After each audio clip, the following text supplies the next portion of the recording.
Okay, tell me where this is. I've always mentally identified with Elphaba or Glinda. I don't know why. So it's never even been an option. But no, I would have to say, if I ever brought Shirley Todd to Broadway, I would still love it. All right, let's go. We'll all go to. Yeah. You said there were a lot of things that were cut down. So, what scenes were you really ready to? Originally there's a huge, expensive cartoon sequence, and I'm not being sarcastic. There was where he has a daydream that he is driving his car down the freeway, and every time he passes a road sign, it's disguised to like say something else, like rather than like a speed limit, it's like 65 problems in algebra due tomorrow. You know, upcoming now, peer pressure, population, all eyes on you. You know? What do you think? So I thought that was a really clever montage. So I missed that.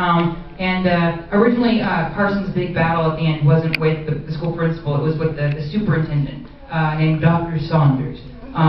So we had to shorten that and give that to the principal. Yeah, I had to. Yeah, because we just didn't have the time or the resources. Yeah, well, thanks. It worked. I think what I was trying to say came through. Yeah. All right, let's go. Hi, I'm Rebecca. Okay. Now I'm allergic. So I read the book before seeing the movie, and I'm regretting that now. But, Sorry. No, it's bad, but because you cut things in the movie out of the book, and I was just wondering why you decided to do that. Oh, because I wanted the book, since the book was technically written by Carson, it was his journal, I wanted everything to only be what he saw. So I couldn't have like mom in the pharmacy or the funeral stuff because he was dead. And he wasn't around when the mom was, when he was at school, he wasn't with mom. So most of it, is there something in particular that you're talking about? Yeah, I was mainly talking about the scenes with Cheryl because you could have obviously it was your choice. You didn't have to do it. This is more of a journal. Yeah. I thought it'd be more fun to complain more than to narrate. That's why I did the journal instead, just to kind of entertain myself. But yeah, no, that's the only reason why. But yeah, I thought I played with the idea of making it like a Lovely Bones book for a minute, but only a minute. No, I'd rather complain. Lovely Bones for Men. For men. Okay, start moving back. So, yeah, you. Hi, so question for fun. We know that you're seventh in line for the British throne. So, what would be your first duty as king if you were elected? Well, obviously pick up my castle, right? I don't know. I don't know. It's a good question. I don't know. I think London needs a good theme park. So I hope for English Disneyland or something. That's what I would do. All right, let's go. We'll go in the middle of that. Yes. Yep. Hi. Oh, wait. No, I don't know where that came from.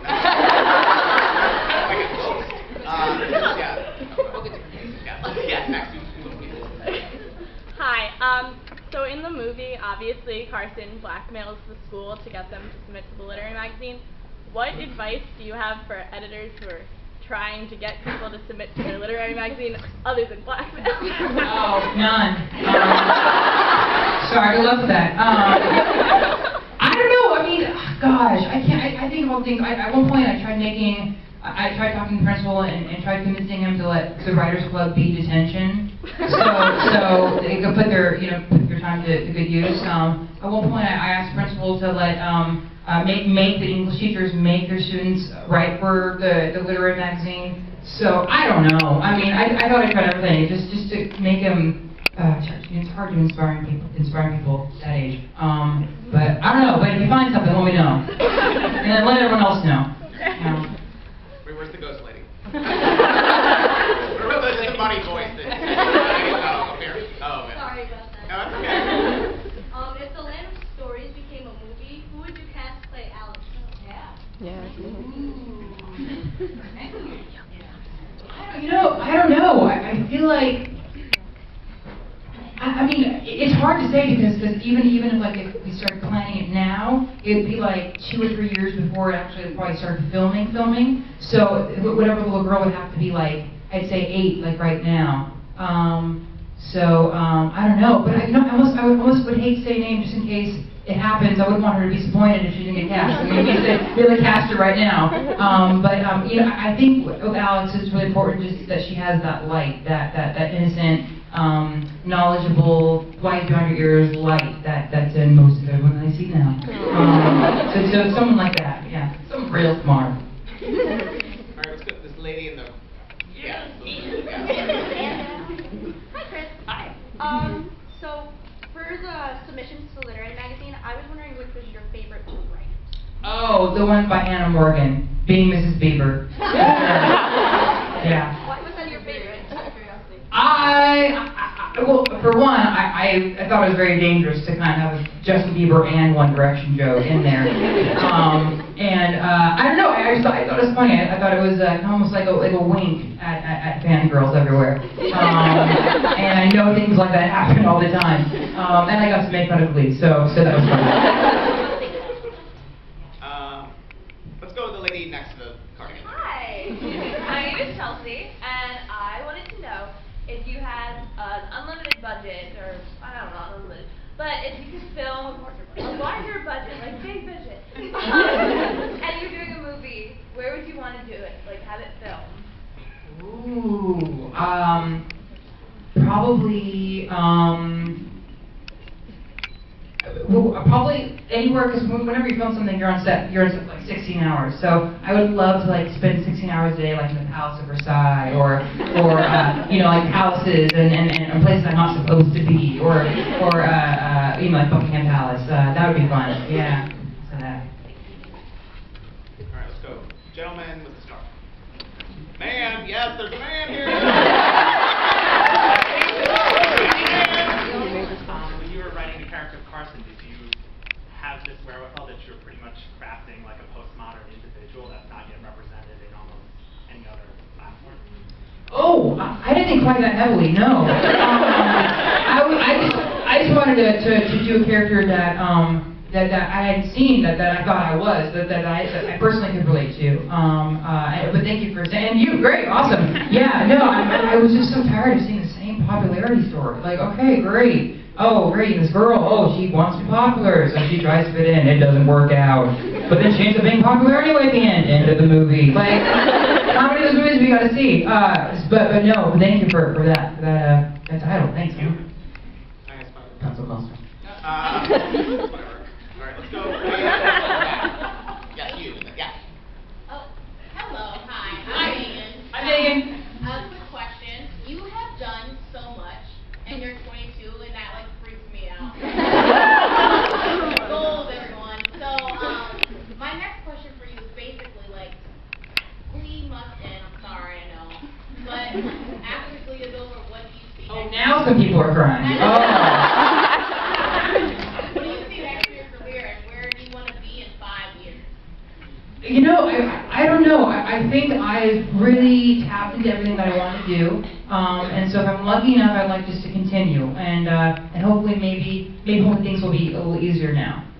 That I got the first movie in the can, so hopefully things will be a little easier to get done, and I can get those meetings of people that take me a little more seriously, but hopefully just as long as I get to keep doing what I'm doing, that's all I want to do. But sometimes just staying where you are is the biggest challenge. Do you want to do behind the scenes stuff more, or in front of camera? Like, would you rather just be like a writer director, or would you rather be like in front of camera? I love performing, so I love acting. I love pretending that, that's probably why I get so upset when people like to blend the lines of fiction and reality. I don't know. I really like it all. Everyone really wants me to direct, but I don't know if I'm ready for that. I mean, I'll direct the Wicked movie. So if you know anyone. All right, lady with the red hair and the glasses. Hi. So because the book and the movie are companion pieces, would you recommend reading the book and then watching the movie, or watching the movie and then reading the book? Okay. So I recommend watching the movie. Wait 2.5 months. Pick up the book, read the book, watch the movie immediately following the conclusion of the book. And I think you're set. All right, lady in the middle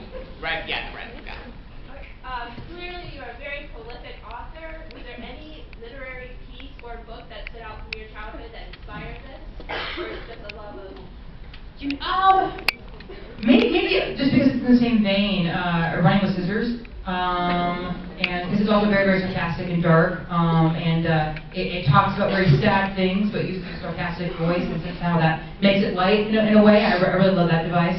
Augustin Burroughs uses that in every one of his books, and anything by David Sedaris, I think, yeah. And anything Tina Fey's ever written. Yeah. The man in the, blue, another man! Like 5 of them. One quick question. If you could make anyone other than you who could have played Carson, who would you pick? Well, besides Meryl Streep. And she really is my honest answer. I don't know. It's so weird. It's almost like saying who would you to bring it back to you guys to down here. It's almost like saying who would you rather see play Kurt in a way. You know, it's like there's only been one person in my mind ever. You know, and that was me. So, I don't know. I don't know. It's interesting because I wanted to hold on to the character so much that that's one of the reasons why we went the indie route. Is because I was terrified someone would say, "We'll take your movie, but you can't be the lead. You don't have a female following." So I don't know, but hopefully I don't know. There's a lot of I'm trying to think. I don't know. I don't have an answer. I don't know. Thanks for asking though. Yeah. All right, lady next to the gym. Yes. If you could write a sequel, where would you see the newspaper club going with Mallory as their president? Good.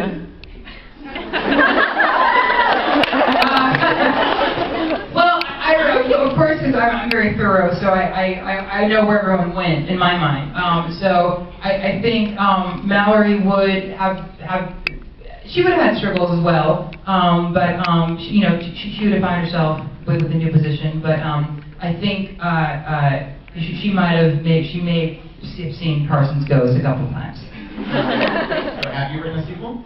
Not physically, but only in my head for questions like those. All right. Yes, you. Yeah. Preliminary magazine submissions. In the book, they were all written almost like in the voice of each. I mean, they were written in the voice of each of the characters. They're really insightful for each of those characters. It was matchable. Did you write a lot of that? Was it fleshed out when you were writing the script, or how much of it did you have in your head? A lot of it was, which hopefully you'll see when the DVD of the movie comes out, but there was a whole funeral sequence that was cut, where the kids each gave a eulogy about Carson. And we had to cut it out because by the end of the movie it was so sad already, like you were just like, oh, make it end, you know? But they had a lot of touching things to say. So those entries were a mix of things that stay in the movie, and then also the eulogies that were cut. The mix of the eulogies and then also just like insight on the characters that I had. And also there was also a series of flashbacks that got cut and we never got to film of when they're sitting at Carson's funeral, they're remembering how he changed their life personally. Because I was thinking it's interesting how as soon as someone dies and they not have been friends when they're alive, suddenly they're so popular when they die. They all had the cool memories themselves of how he affected them. So I incorporated that into those entries as well. No, the lady in the blue right behind the lady that asked the question. There's two of them. Well, the one on my left first, and then we'll Are you ever going to release those cut scenes? I'm definitely not holding them back, but I think, I don't, the ones we filmed, absolutely, I think they'll definitely be on the DVD, hopefully, knock on the chair, I don't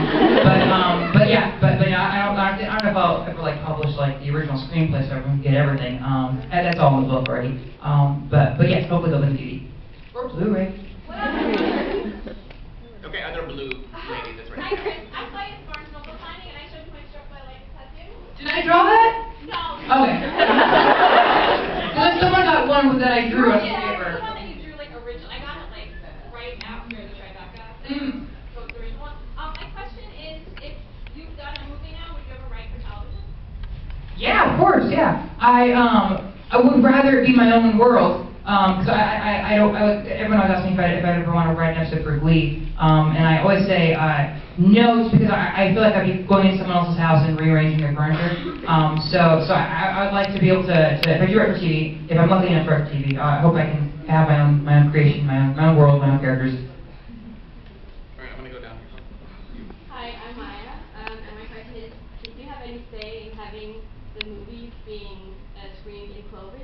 And if so, what was your thought behind that? The movie is being screened in Clovis. It's like one of the first 6 cities, and it was my only demand, actually.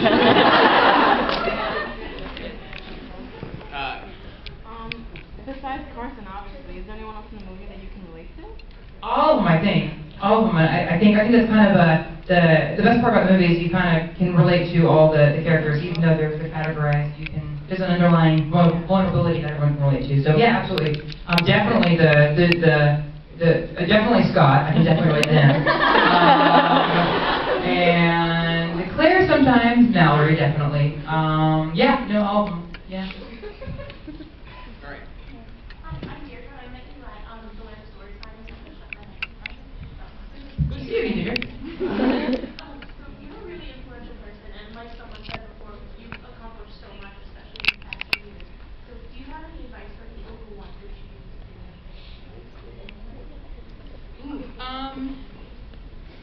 I get that question so much. If I have any advice, but I don't know if I do really. I mean, for me, it was really easy because you guys made everything easy for me. My best advice, I think, would just be not to stop and just to keep going, keep annoying people, keep at it. Because I mean, it's crazy. There's sometimes that I wanted to give up when I was going through the whole audition process. The time I was 14, the time I was 18, and I almost gave up so many times because I was just so tired of being rejected and being told that I wasn't a normal kid, so I couldn't be, in any normal TV shows and whatnot. And then like Lee, I think would have been maybe one of my last auditions had I not booked it. So I mean, you just never know, and to keep your eyes and ears open, and just know that if it's meant to happen, that it will. I mean, belief. Yeah. Thank you for telling me that. It means the world. Thank you. All right, this girl with the yellowish. Yeah. Yes, you. Yeah. Awesome. Hi, I'm Erin, and these are my 2 friends, in case they don't get to ask their questions, Julia and Madden. Yes, my question is, I know you spoke about the relationship between your character and his mother, but what was it like creating the dynamic between someone who can't wait to forget the past, and then the grandmother who obviously has a hard time remembering the past, and has no choice but to forget the past? Yeah, it was great for me as the writer because I was able to. I think really wanted everyone to be on their own journey, and I wanted Carson to be stuck in the future, and his mom to be stuck in the past, and I had with the grandmother where she was stuck in the past, but against her will, and then the dad was kind of stuck in the future in his own way. Like everyone was stuck somewhere except for the present. So I think it was just all part of the overall. The biggest problem with stories is that the characters are living in the moment. So it was, I guess, except for the other kids, but they live in the moment way too much. So I don't know what I'm trying to say. But I thought it was just an interesting dynamic, and where people were at in their own lives, and I also thought it was just horribly tragic that the only person that supported Carson in his life didn't know who he was, but that was his only support system. I just thought that was sad and wanted to depress you as much as possible. So I stuck with that. Happy Friday.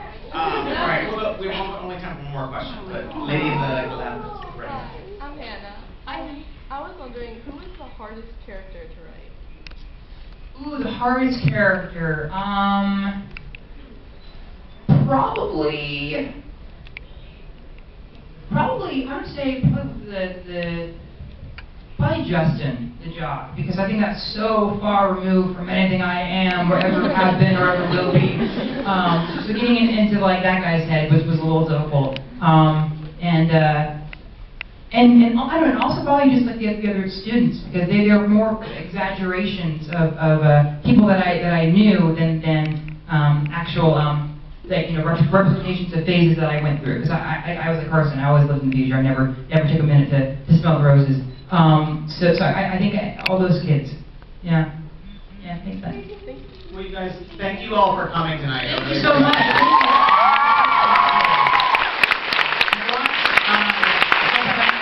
You can watch it again and again. Oh, excuse me. But y'all stay in your seats. Yeah, everyone just stay in your seats. And but thank you for coming tonight. And have a good rest of the weekend. Thank you.